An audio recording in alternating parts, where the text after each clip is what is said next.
The question is not, has science gone too far, but can mankind handle it?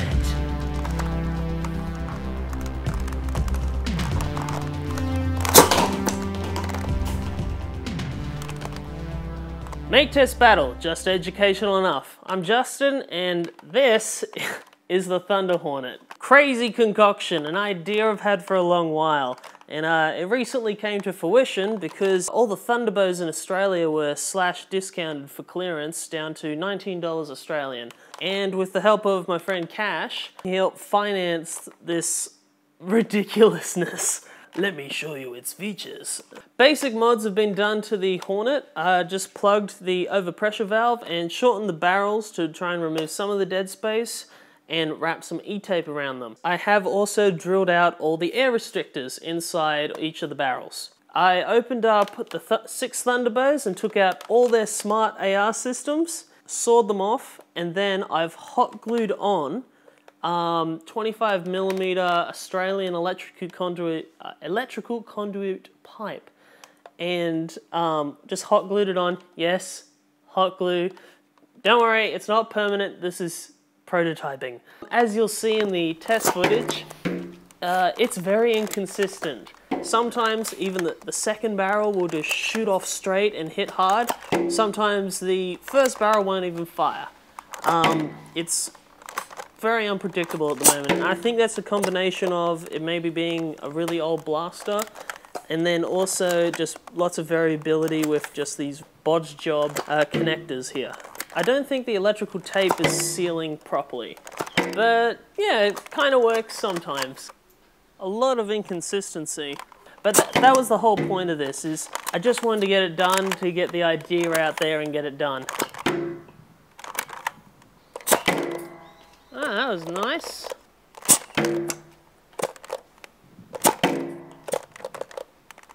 Last year, we sat on an idea of Alex was planning to use an air blower to push darts through a giant piece of irrigation pipe and push that into flywheels to make a giant, pretty much flamethrower.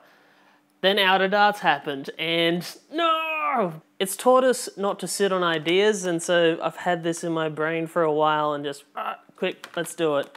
So that's why you saw that ridiculous video last week of 6 Thunderbows at once. I now completely understand why you don't see that many mods of a Hornet. It's very simple in concept. If you just look at, say, like a Panther tank, all it is, it's a pump, it's a tank, a back pressure valve, and then it's just a release valve. This multiplies it, and so you've got 2 inlets, one from the pump, or one from the Titan tank pump, 3 exhaust releases, a selector manifold system to release them all individually. You've also got 6 tanks and 6 back pressure valves. That's lots of pieces that can fail, and I understand why. Just if one of them breaks, I did have a leak actually in the T-joint for the Titan fill, and I had to seal that up with epoxy.